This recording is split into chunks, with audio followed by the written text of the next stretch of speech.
Hi, I'm Sam Hawley, coming to you from Gadigal land. This is ABC News Daily.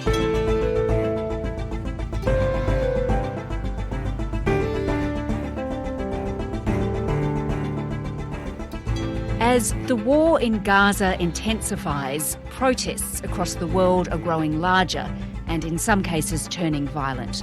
Reports of anti-Semitism and Islamophobia are also increasing here in Australia.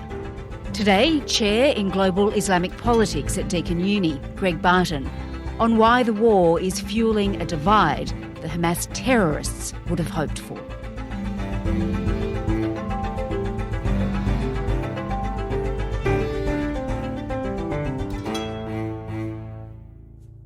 Greg, since the October the 7th terrorist attack, we've seen growing protests on the streets in big cities around the world.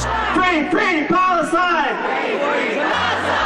300,000 people turned out in London on the weekend. We've seen huge protests across America, and we've had big protests here too, haven't we? We have. I mean, this is one of those rare moments in history when the whole planet is concerned about something and turning up to say something's got to change. What do we want? Justice! When do we want it? Now! What do we want? Justice! When do we want One of our great democratic rights is to protest, but we have seen some violence, including at a protest in Caulfield in Melbourne's southeast, when a pro-Palestinian rally was held in an area with a large Jewish population. It was pretty concerning to see what happened there.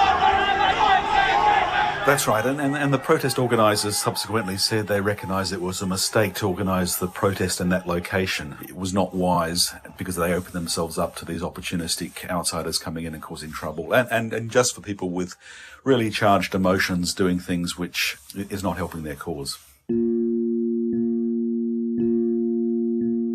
It came after a burger restaurant owned by a Palestinian Australian man was destroyed in a firebombing. Boiling Point in Melbourne. CCTV vision appears to show a takeaway store in Caulfield broken into and set alight. Its pro-Palestinian owner and the rally organisers believe this was a hate crime.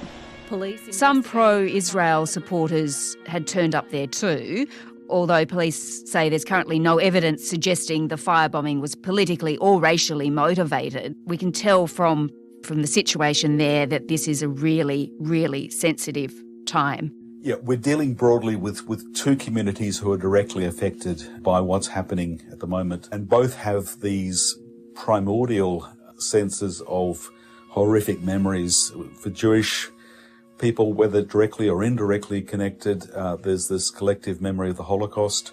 For Palestinians, there's a collective memory of the Nakba, of being forced from their homes and the world being destroyed. The Muslim community globally is around 2 billion people, so that's a quarter of the planet. Of course, the Jewish community is much, much smaller, but it's dispersed throughout the world, half living in Israel, the other half living largely in Western democracies, particularly North America and the UK, and a significant community in Australia. And both sets of communities having these memories of horror and a feeling that the history is repeating itself and that something has to be done to stop that repetition of past horror. It's supercharged, and for other people, most people turning up at rallies, there's not that direct connection, but they're seeing through social media and video feeds horrible suffering day on day, week on week, and feeling that this can't go on, it has to stop. All right, well, David Southwick, the MP representing Caulfield, he's really worried about anti-Jewish sentiment. That really did signal to the community that, hey, we're not even safe in our own backyard. And I've got to say at the moment, as a Jew, and I think that I never thought that I would ever say this, that it is really tough to be a Jew at the moment. And of course, Talkback Radio has been full of people who've attended rallies, who've organised rallies, that are really concerned by what they're seeing. My son was going into the city this week, and he asked me if he is allowed to catch the tram and do I look Jewish.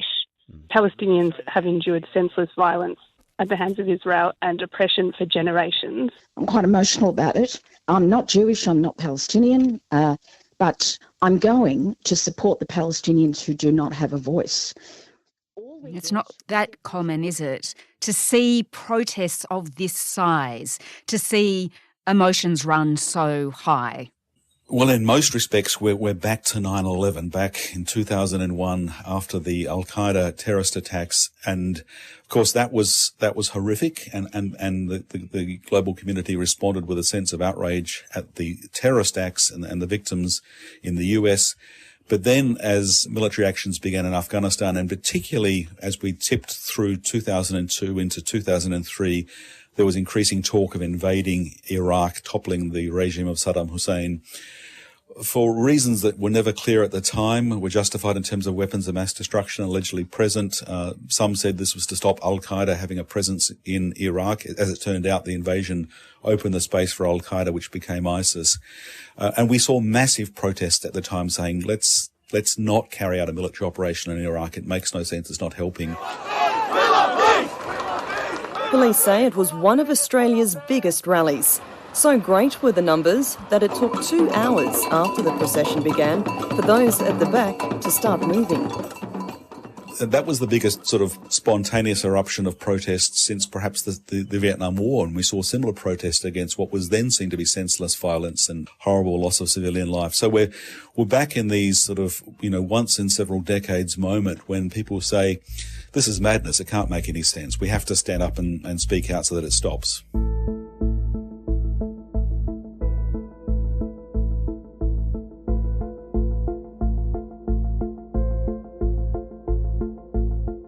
Greg, let's discuss the risks that come with this. ASIO, the intelligence body, has warned there is a heightened risk of violence.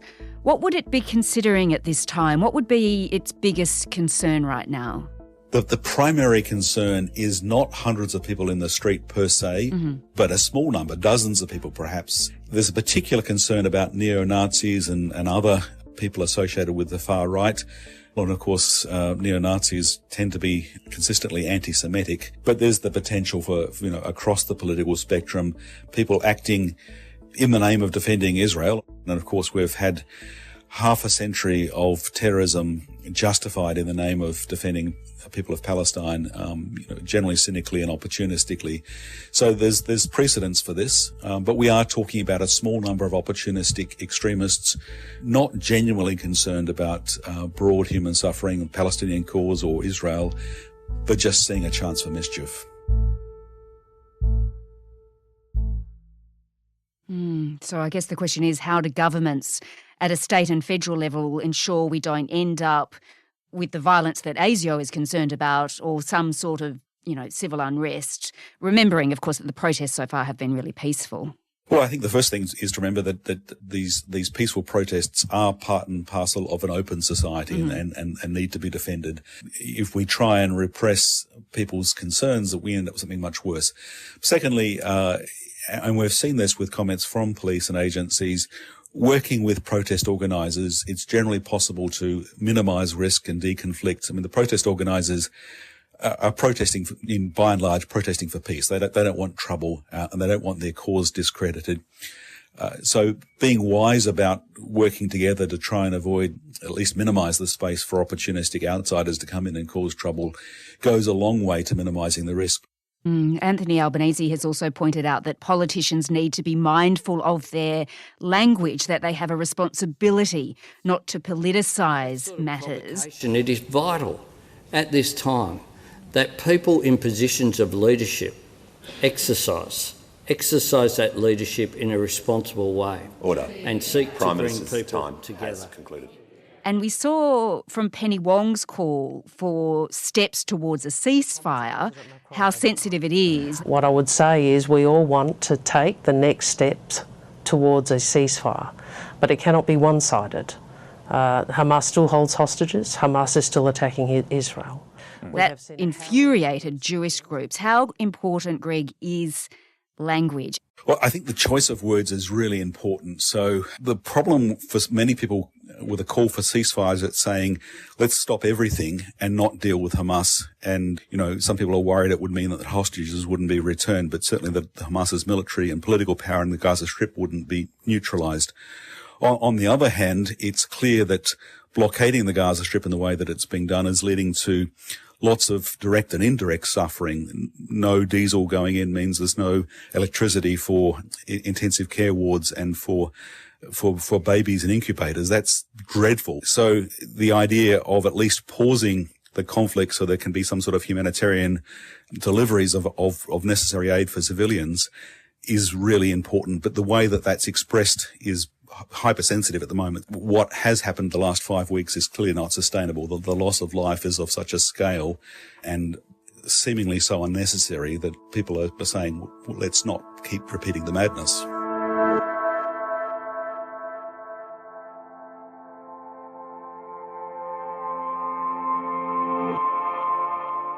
Well, ASIO is obviously concerned. But Greg, how worried do you think we should be as this war goes on? Not only, of course, about what we're seeing in this war, but what's happening here, the effect it's having on Australians? I think we need to take this really, really seriously because the worst case scenarios are truly horrible. So anti-Semitism, anti-Jewish hate acts have increased, but also Islamophobic hate acts have increased. So if you're wearing a hijab and are visibly Muslim, there are many, many cases of people reporting increased hostility. Many people who are visibly Jewish, perhaps because of wearing a Star of David or just because of physical appearance otherwise, report of being afraid to go to their campus or go to their workplace or go out. And that's just unacceptable. And our political leaders across the spectrum are calling this out, and that's important. Just speaking about it and identifying it's important. We saw how the 9/11 attacks and our response to them changed the world and did a lot of damage, much of it which was caused by responses where we didn't anticipate the consequences. I think there's a growing sense of lack of confidence in Western democracy and Western democratic leadership. And that's disastrous because if we lose that sense of trust, it's going to be very hard to work together to find solutions. This is a really sort of critical point. Of course, in terms of military operations, it's all too possible that what's largely confined to the Gaza Strip could become a regional conflagration, and then the results are truly horrible. But even leaving that aside, just the possibility of extremist elements acting in small groups to carry out violent attacks is an immediate consequence in itself. It's a really critical juncture. Do you think we've learnt anything from 9/11? I think we have, but we sort of have to hang on to that lesson. The lesson from 9/11 is that terrorists only have real effect when they can provoke a response to divide, to drive a wedge. What was Hamas trying to achieve with that provocative terrorist attack on October 7th? What response did they want, and what are we giving them? And I think the danger is that we're giving them exactly what they want. They want us to react with anger in a way which drives a wedge through communities and strengthens a cycle of recruitment so that even if they lose a large number of their force strength, they end up recruiting a new generation. I think we recognise this. People who follow these events understand this. And yet we're in danger of having this pushed aside in just a rush of emotion. Greg Barton is the chair of Global Islamic Politics at Deakin University. We last covered the Israel-Gaza war on Monday in our episode, Has Israel Gone Too Far? That's in your feed. This episode was produced by Bridget Fitzgerald, Anna John and Sam Dunn, who also did the mix. Our supervising producer is David Cody. I'm Sam Hawley. ABC News Daily will be back again tomorrow. Thanks for listening. ABC Listen. Podcasts, radio, news, music and more.